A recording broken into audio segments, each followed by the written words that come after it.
ꯉꯁꯤꯗꯤ ꯑꯩ ꯍꯋꯥꯏꯃꯨꯛ ꯊꯣꯡꯖꯒꯦ ꯍꯋꯥꯏꯃꯨꯛ ꯑꯃ ꯑꯗꯒꯤ ꯕꯤꯟꯁꯀ ꯑꯂꯨ ꯑꯉꯥꯡꯕꯒ ꯇꯧꯔꯒ ꯑꯃ ꯃꯦꯠꯄꯣꯏ ꯀꯩꯕꯣꯏ ꯑꯃ ꯇꯧꯖꯒꯦ ꯑꯗꯒꯤ ꯗꯁꯀꯨꯁꯁꯤꯒ ꯉꯥꯟꯖꯒꯦ ꯑꯗꯒꯤ ꯃꯨꯛꯕꯣꯔꯤ ꯍꯥꯞꯀꯦ ꯑꯗꯒꯤ ꯀꯥꯔꯣꯟꯁꯤꯒ ꯕꯗꯥꯝꯁꯤꯒ ꯀꯥꯡꯍꯧ ꯇꯥꯎꯔꯒ ꯇꯧꯖꯔꯛꯀꯦ ꯂꯩꯖꯔꯦ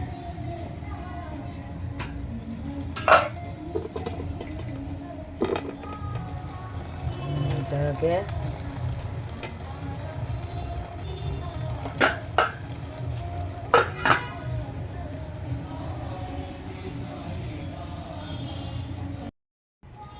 ꯑꯩ ꯊꯣꯡꯕ ꯍꯧꯖꯔꯒꯦ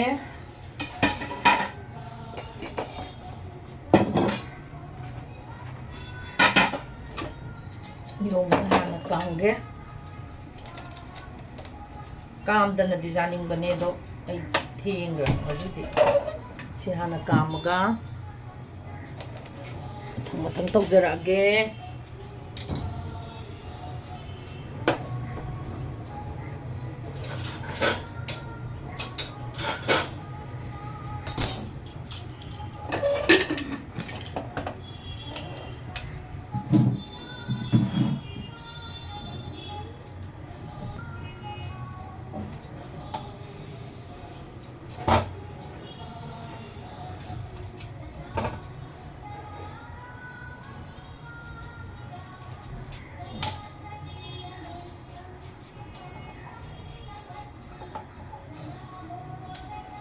ꯀꯥꯔꯣꯟꯁꯦ ꯈꯔ ꯂꯤꯕ ꯃꯥꯜꯂꯦ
ꯉꯁꯤꯗꯤ ꯑꯩ ꯉꯥ ꯆꯥꯖꯗꯦ ꯁꯒꯣꯜꯁꯦꯟꯅꯦ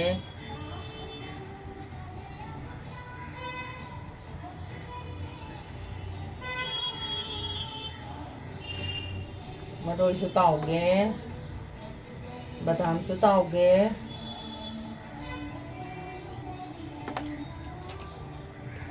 ꯍꯩꯒꯦ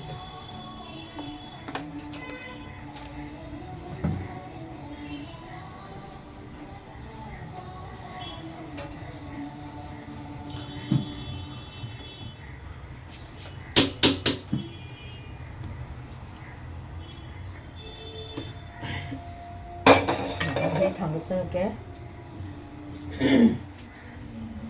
ꯑꯩꯅ ꯃꯁꯦ ꯃꯍꯤꯁꯨ ꯑꯗꯨꯝ ꯍꯥꯞꯄ ꯌꯥꯔꯅꯤꯅ ꯐꯖꯅ ꯆꯥꯝꯃꯒ ꯊꯝꯃꯕꯅꯦ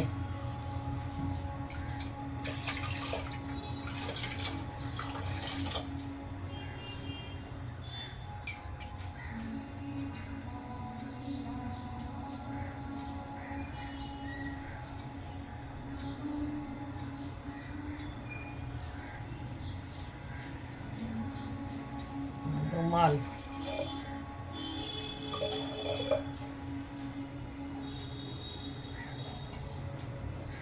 salad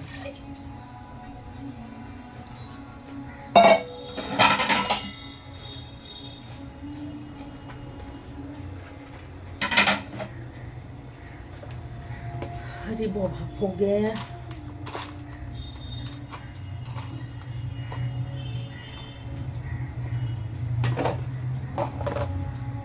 ꯍꯔꯤꯕꯣꯞꯁꯤꯃ ꯊꯥꯛꯇ꯭ꯔꯒꯗꯤ ꯇꯧꯍꯩꯗꯧꯕ ꯍꯦꯛꯇ ꯅꯤꯡꯉꯤ ꯍꯤꯡ ꯈꯔ ꯊꯥꯛꯆꯔꯒꯦ ꯍꯥꯟꯅ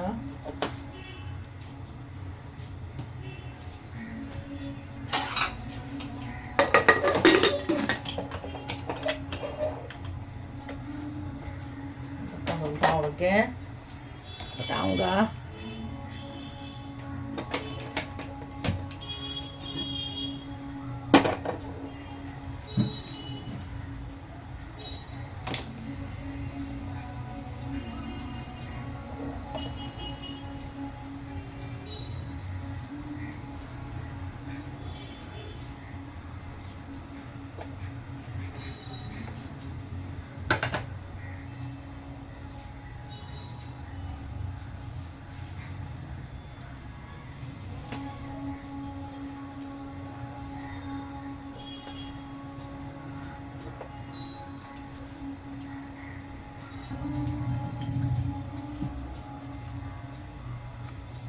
ꯕꯗꯥꯝꯁꯦ ꯃꯩꯁꯨ ꯌꯥꯝ ꯀꯟꯕ ꯌꯥꯗꯦ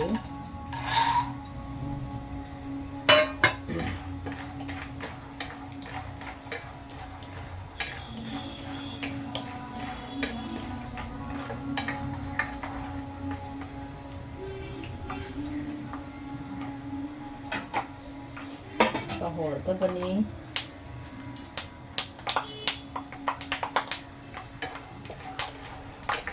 ꯉꯁꯥꯏꯒꯤ ꯕꯗꯥꯝꯁꯦ ꯌꯥꯝ ꯐꯖꯩ ꯃꯔꯨꯒꯁꯦ ꯆꯥꯎꯔꯒꯅꯦ ꯌꯥꯝ ꯐꯖꯩ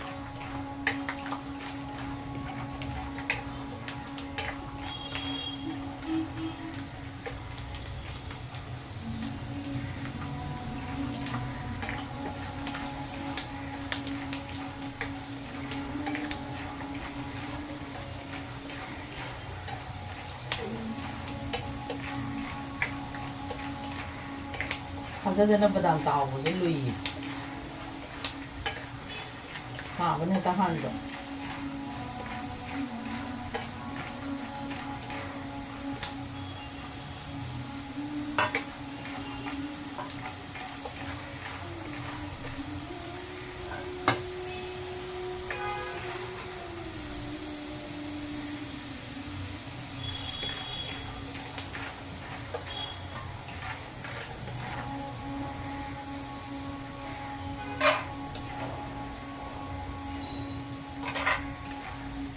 ꯀꯥꯕꯅ ꯍꯦꯛꯇ ꯍꯟꯖꯤꯜꯂꯛꯏꯁꯦ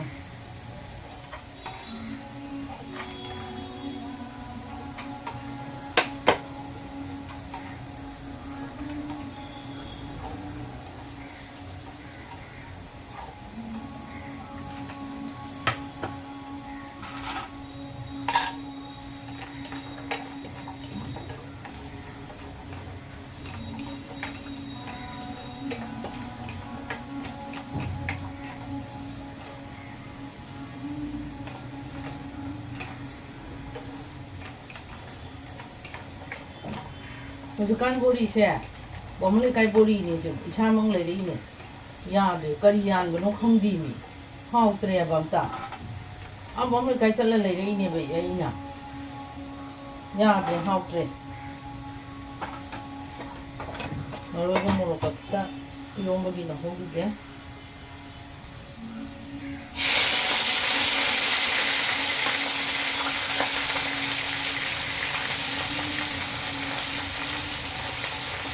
môi khơi dòng màu màu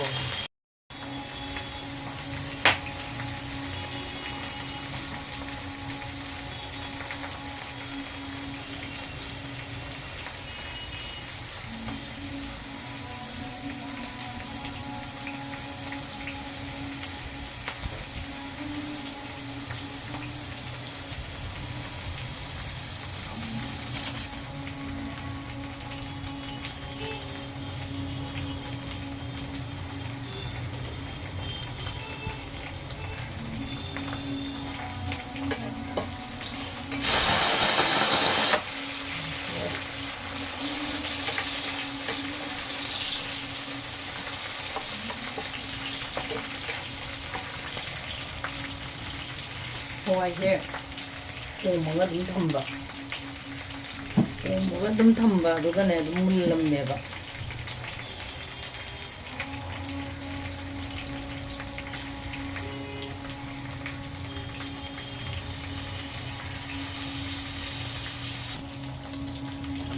ꯀꯥꯕꯁꯨ ꯍꯥꯎꯔꯣꯏ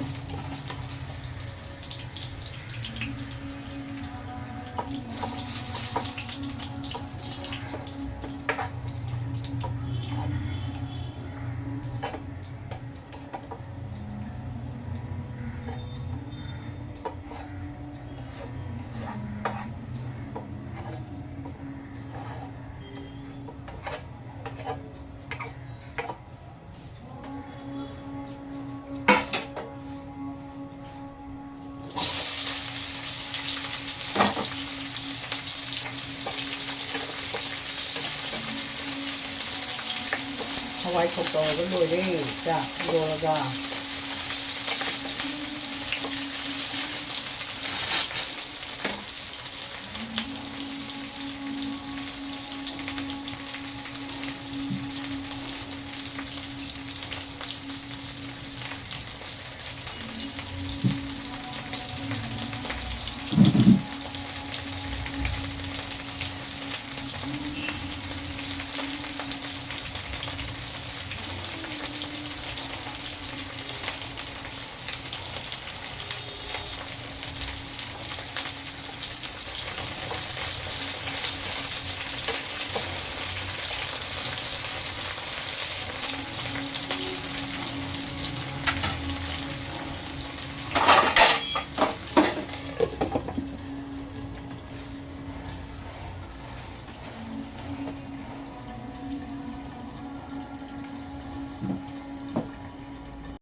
Tàu bữa là số tàu bữa là tôi đấy, xin lỗi đấy.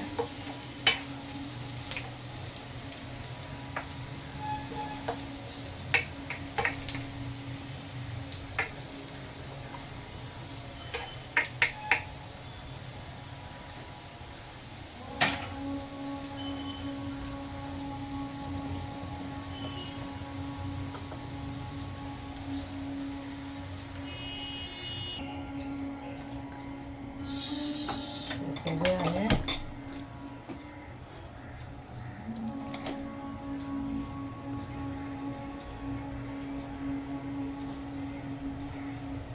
이렇게 더 해저게.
잘 부딪히는 복잡해.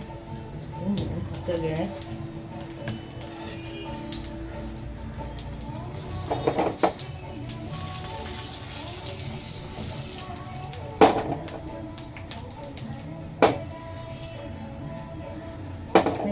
yanında böyle.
좀 닥치게.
잘잘 낭살래.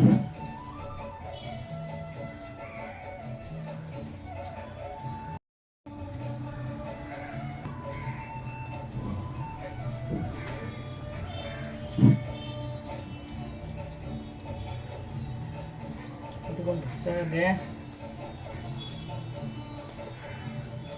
잘잘 낭살래 이거.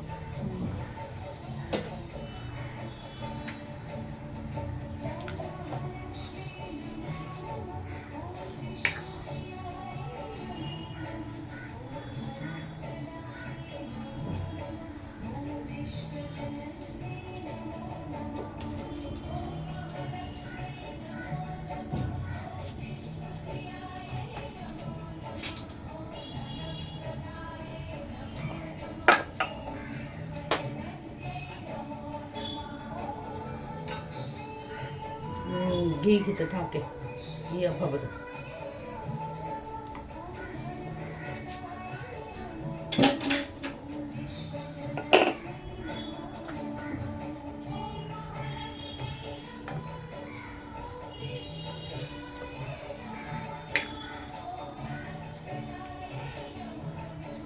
ले आ रहे हैं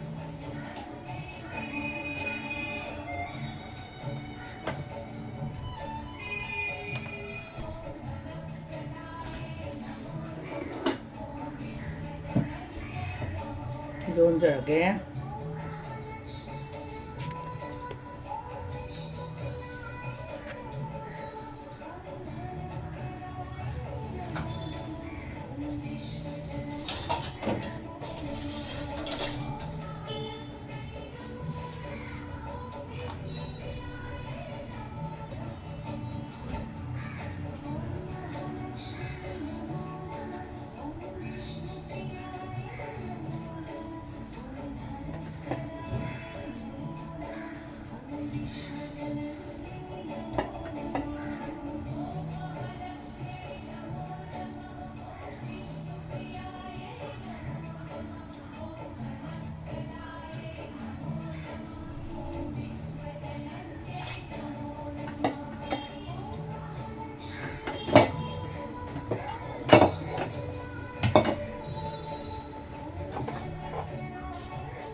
ꯊꯛꯆꯕ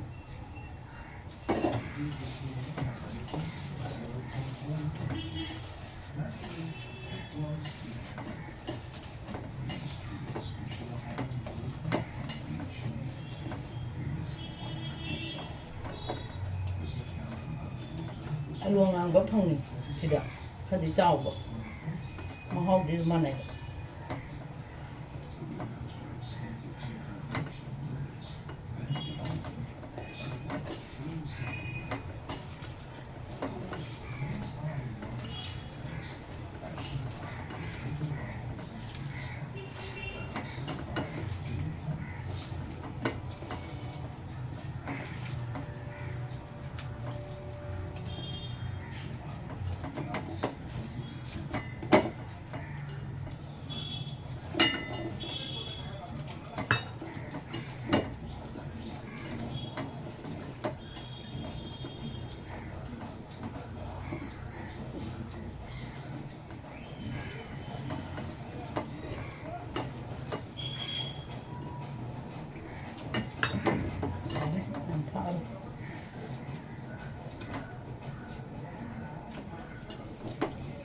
ꯃꯔꯣꯏ ꯅꯥꯀꯨꯞꯄꯤꯒꯤ ꯃꯅꯝꯁꯦ ꯑꯩꯈꯣꯏꯒꯤ ꯉꯥ ꯌꯥꯎꯗꯕꯗꯗꯤꯀꯣ ꯌꯥꯝꯅ ꯅꯨꯡꯁꯤꯕ ꯂꯣꯜꯂꯛꯄꯗ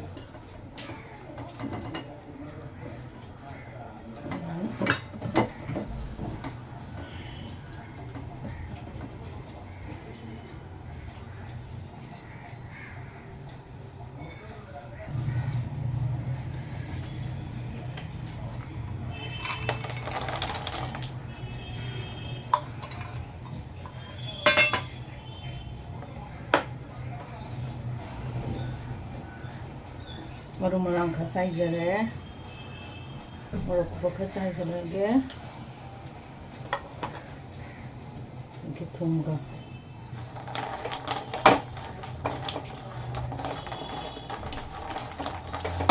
ꯂꯣꯏꯔꯦꯅꯦ ꯆꯥꯕ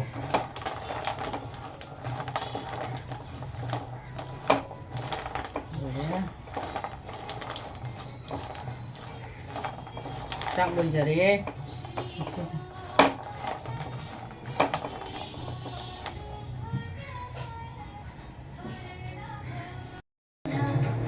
ꯑꯩ ꯂꯣꯏꯖꯔꯦ ꯂꯨꯛ ꯀꯠꯆꯔꯦ ꯂꯥꯏꯒꯤ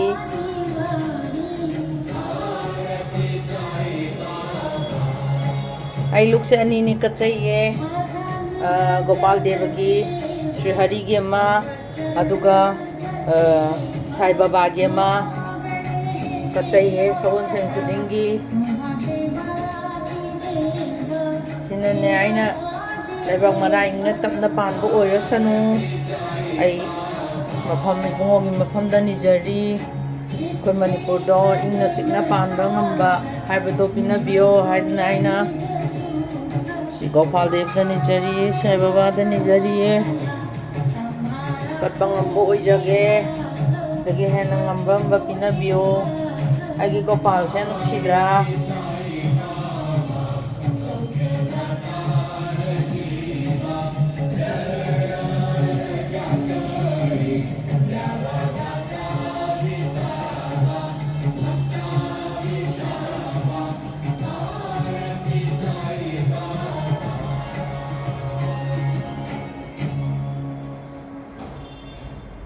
ꯅꯨꯡꯁꯤꯕꯅ ꯅꯨꯡꯁꯤꯕꯅ